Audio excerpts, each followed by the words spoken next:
Selamat pagi teman-teman sekalian.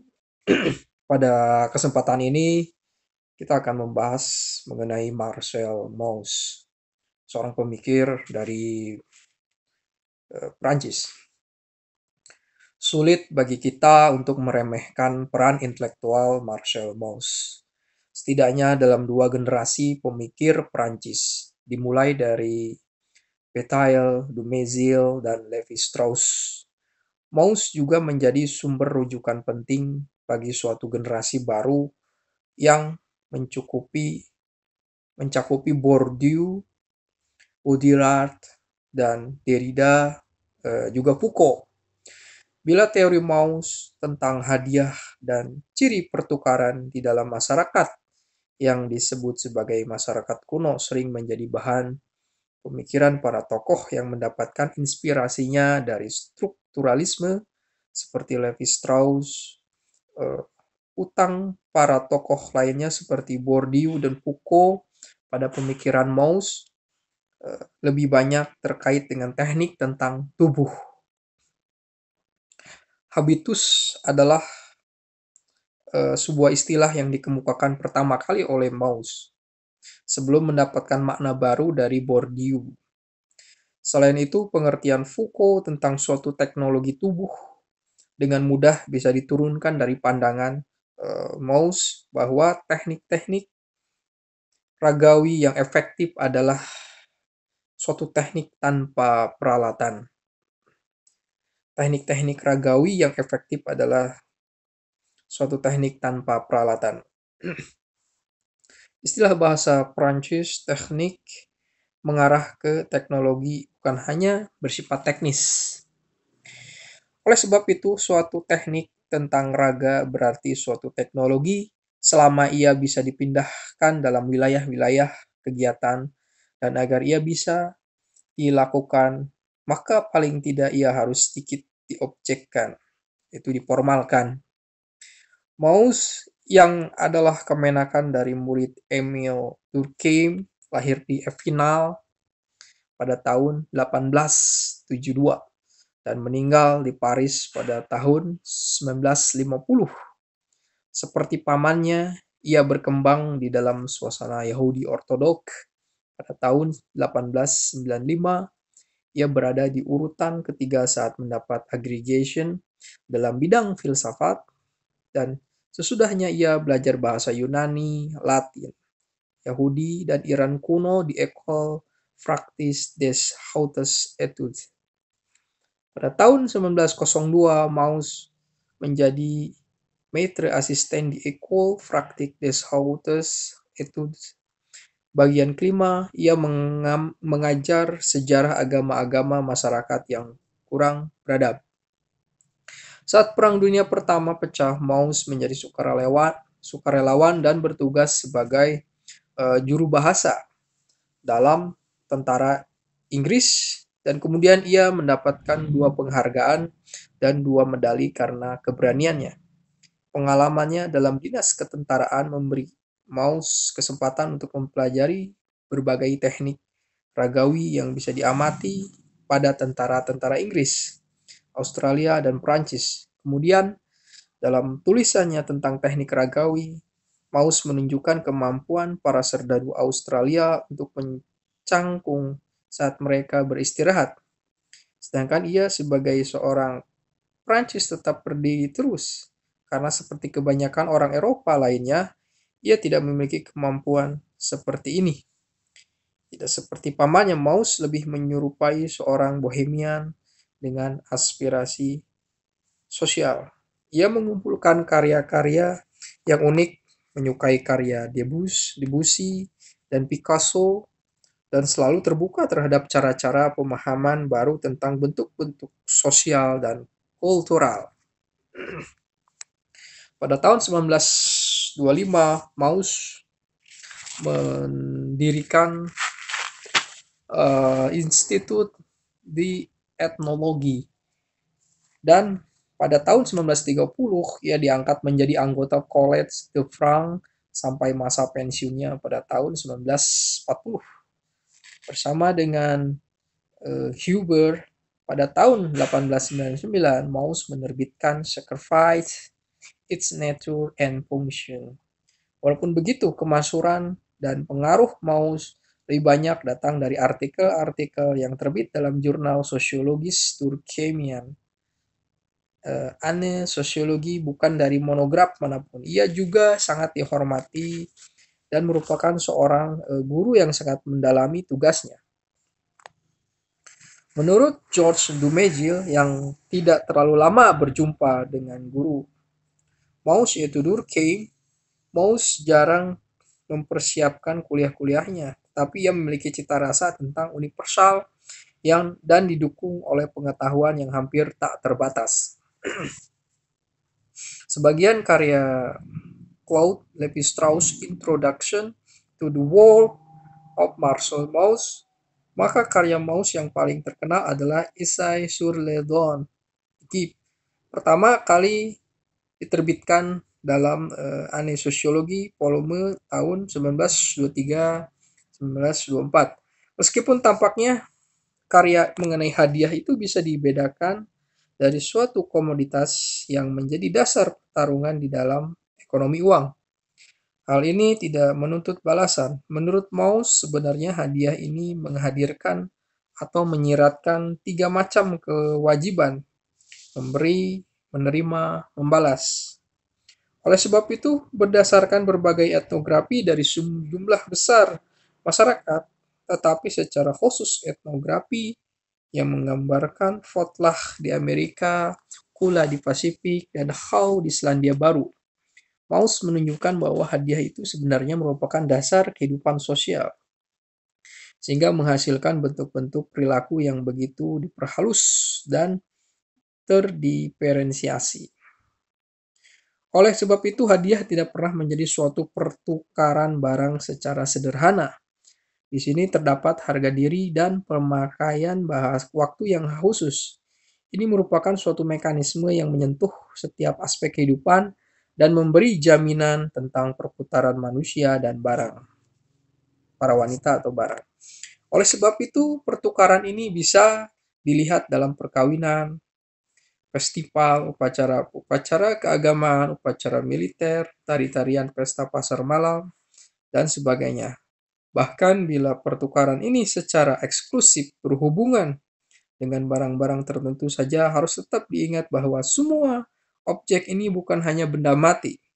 Seperti dalam masyarakat kapitalis yang sangat terdiferensiasi, namun objek-objek ini memiliki jiwa suatu spiritualitas, sehingga suatu objek bukan hanya sekedar objek. Sebaliknya, jika manusia memiliki spiritualitas, sering diistilahkan dengan mana, maka mereka juga adalah objek yang berarti juga menjadi bagian dari sistem pertukaran. Tidak seperti yang berlangsung di masyarakat kapitalis yang melakukan akumulasi kekayaan demi akumulasi itu sendiri.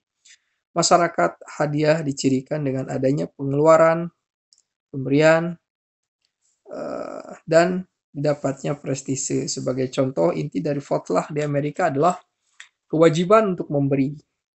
Gengsi, prestise, dan kehormatan diperoleh dan dipertahankan oleh orang-orang yang melakukan pengeluaran sebesar-besarnya, sehingga menempatkan para penerima hadiah ini pada posisi menyamai keberlimpahan si pemberi. Paling tidak inilah yang terjadi selama Fotlah tidak berubah menjadi penghancuran murni yang berlangsung gila-gilaan, yaitu menjadi hanya merupakan pengeluaran tanpa pengembalian. Walaupun begitu, secara umum hadiah harus dikembalikan dengan bunganya sehingga nilainya terus naik.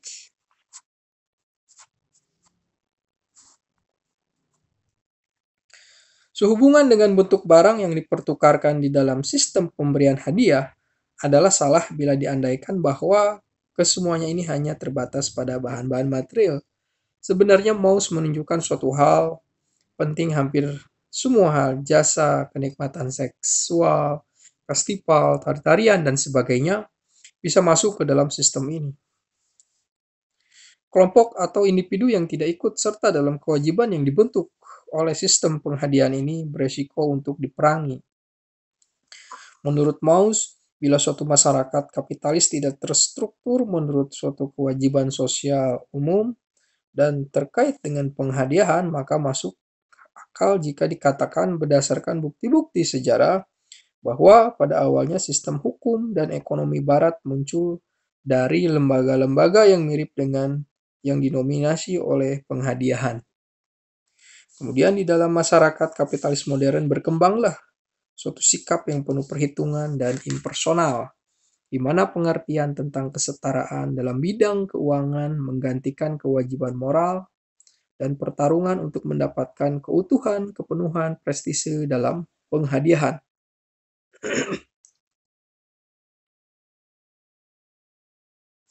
Lebih dari sekedar mengganggu seluruh aktivitas kehidupan, pembangunan hukum dan sistem ekonomi uang justru membiarkan perubahan diformalisasikan dan dibatasi dari lingkup pribadi sehingga wilayah publik melalui pemilihan atau pemisahan kehidupan publik.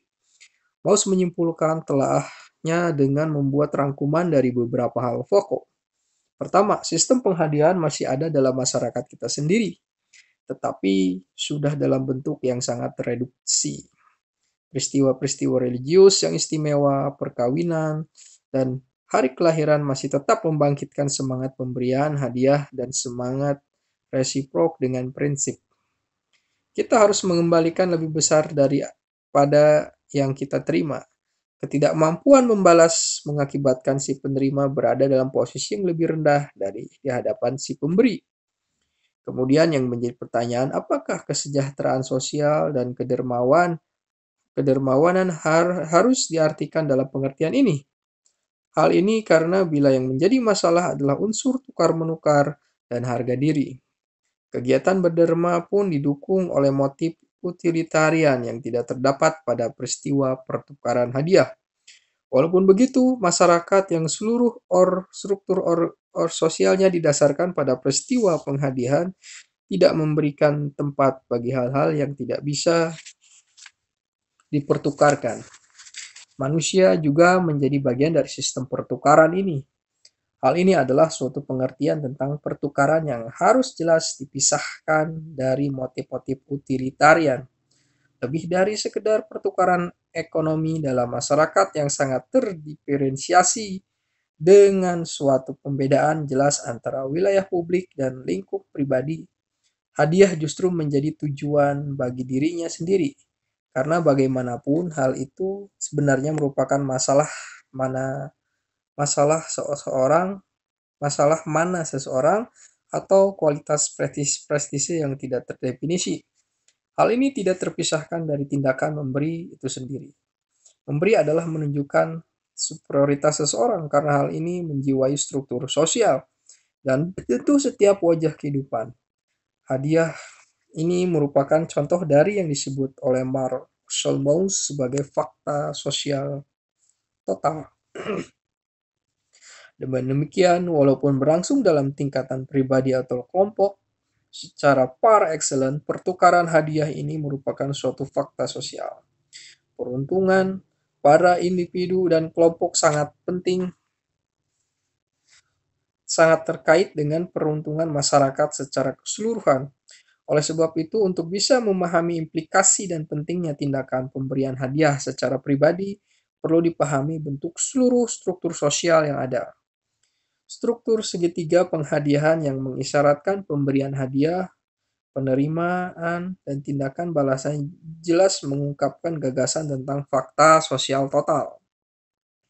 Pengertian tentang mana yang terkait dengan kualitas prestise yang tak terdefinisikan di dalam sistem penghadiahan sudah lebih dulu dibahas oleh Mauss dalam esai tentang sihir. Di dalam esai ini Mauss menunjukkan bahwa mana adalah salah satu konsep yang mengganggu para ahli antropologi yang dianggap sudah terselesaikan. Mana adalah suatu istilah yang kabur, samar-samar dan sulit didefinisikan dengan ketat. Mana bukan hanya suatu kekuatan, pengada, melainkan juga suatu tindakan, kualitas, dan keadaan. Pada saat yang sama kata itu adalah sebuah kata benda, kata sifat, dan kata kerja. Mana bisa menjadi objek pengalaman karena ia menyerap pengalaman. Sehubungan dengan hal ini, tingkatannya sama dengan yang suci. Bagi Maus, ini berarti bahwa mana memiliki spiritualitas yang setara dengan pemikiran kolektif yang setara dengan masyarakat itu sendiri. Sihir itu sendiri biasanya bersifat tidak beraturan dan cenderung mengarah ke hal-hal yang dilarang oleh masyarakat. Sihir adalah tindakan pribadi, rahasia, dan tunggal. Ia terisolasi, misterius, dan terfragmentasi. Ia merangkum sisi dunia sosial yang non-sosial dan pada saat yang sama memiliki ancaman terhadap realitas sosial dan batasan yang memberi makna padanya. Para tukang sihir bisa berupa wanita, anak-anak, orang asing, dan orang-orang yang bukan profesional. Oleh sebab itu, mana dan sihir menimbulkan masalah tentang bentuk ikatan sosial yang tepat itu. Menurut Levi-Strauss, adanya fakta bahwa mana itu sulit didefinisikan, menegaskan pada dasarnya mana itu memang tidak bisa didefinisikan atau lebih lagi, karena mana bisa memiliki bermacam makna, ia adalah suatu penanda yang mengembang, X yang tak terdefinisi, yang analog dengan fonem nol yang datang dari linguistik struktural. Fonem semacam itu tidak memiliki makna sendiri tetapi bisa memberikan berbagai macam makna bergantung pada konteks dan hubungan diferensial dengan istilah lainnya. Hal ini menyarankan bahwa mana hanya bisa ditafsirkan secara sinkron pada suatu saat tertentu. Bukannya di dalam pengertian evolusioner saat makna diturunkan dari masa lalu yaitu secara diakronis. Upaya menyamakan mana dengan penanda yang mengambang adalah cara Levi-Strauss untuk mengklaim bahwa Mauss adalah penganut strukturalisme yang dituliskan dalam esai terkenalnya tentang Mauss pada tahun 1950. Sejumlah konsekuensi lain muncul dari interpretasi struktural terhadap mana dan hadiah. Sebagai contoh, kita bisa melihat sifat dan bentuk realitas sosial yang datang dari mana dan hadiah sebagai fakta sosial total. Jika struktur sosial ini dipahami sebagai yang analog dengan struktur bahasa. Dengan cara ini, realitas sosial tidak akan segera terungkap melalui penampilan fakta-fakta sosial. Tidak seperti tata bahasa alami yang segera tampak di dalam kesadaran seorang penutur bahasa ibu. Dengan cara yang sama, Levi-Strauss berpendapat bahwa fakta tentang pertukaran ini tidak segera muncul melalui pengamatan empiris yang hanya memberi kita 3 kewajiban: memberi, menerima, membalas. Pengertian tentang adanya pertukaran bisa memberikan penjelasan tentang hubungan antara ketiga unsur ini. Ia tidak muncul secara transparan di dalam fakta, melainkan harus dibangun dari fakta. Di dalam telah penting lainnya pendekatan historis dan kontekstual yang dilakukan Mauss tentang gejala sosial mungkin semakin jelas. Oleh sebab itu, dalam pembahasannya tentang teknik tubuh, ia menyerukan pemahaman tentang habitus, agar bisa memahami bagaimana kegiatan tubuh itu bersifat khas dalam kultur dan masyarakat tertentu. Demi adanya suatu teknik ragawi, di sini ada 2 unsur yang harus tersedia. Pertama, teknik harus mujarab dan juga mampu memberi hasil yang diinginkan. Kedua, ia harus tertanam dalam tradisi agar pengantaraannya bisa berlangsung. Singkatnya, suatu teknik adalah suatu hal yang bisa diteruskan. Bagi Mauss, teknik ragawi tidak bersifat spontan, juga mereka tidak hanya bersifat anatomis atau fisiologis. Untuk menggambarkan sampai sejauh mana tindakan yang dianggap alami sebenarnya merupakan hasil dari teknik ini. Mauss menunjukkan bagaimana ia pernah mengajari seorang anak penderita salesma untuk meludah. Setiap teknik ragawi memiliki bentuknya sendiri. Menurut Mauss, bagaimana menurut Mauss, kesalahan masa lalu adalah menganggap teknik itu ada bila ada instrumen.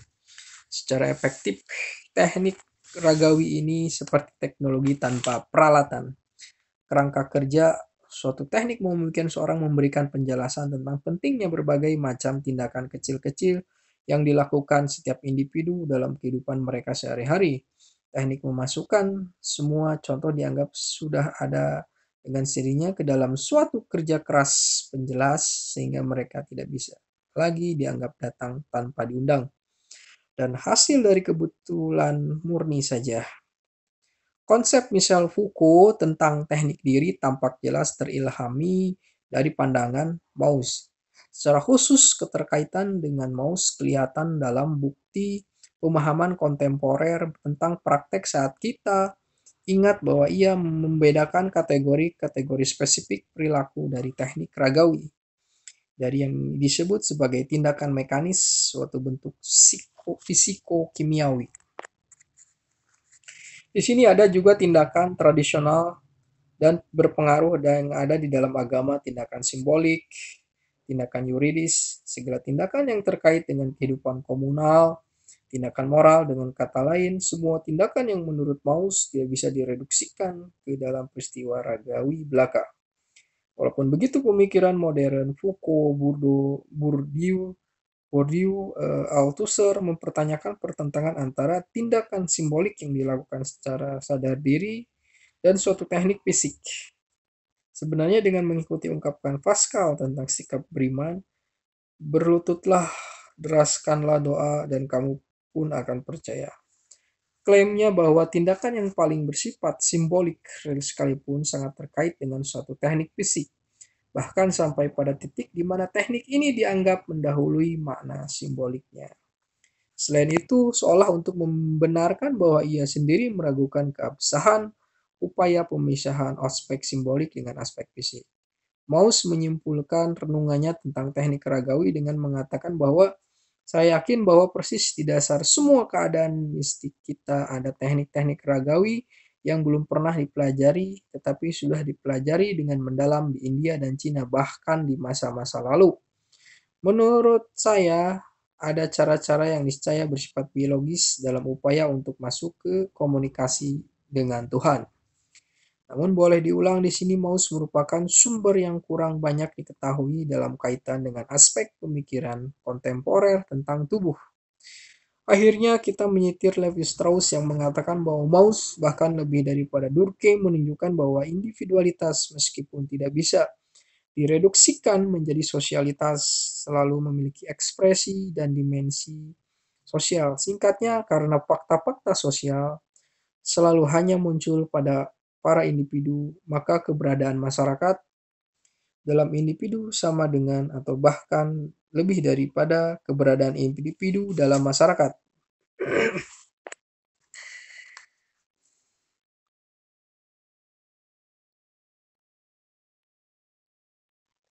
Maka pada hakikatnya, perdebatan menjemukkan tentang apakah individu itu mendahului masyarakat atau masyarakat mendahului individu berakhir dengan munculnya pemikiran Paus. Sekarang hanya orang-orang yang mengakui dan menutip pemikirannya yang tetap meyakini kebenaran tersebut. Fakta-fakta sosial selalu hanya muncul pada para individu. Maka keberadaan masyarakat dalam individu sama dengan atau bahkan lebih daripadanya keberadaan individu dalam masyarakat. Hmm. Jadi dia seorang yang mementingkan individu ya. Baik, ini pemikiran tentang Marcel Mauss. Dia memiliki kecenderungan tentang pemikiran mengenai sosiologi, tentang teknik tubuh ragawi, teknik ragawi, teknik tubuh, dan ini dikaitkan dengan pemberian. Dan jadi kita ada suatu fakta sosial yang membuat kita harus memberi, membalas, memberikan hadiah, memberi, membalas itu sebagai suatu fakta sosial juga. Demikian pembahasan mengenai Marcel Mauss. Terima kasih.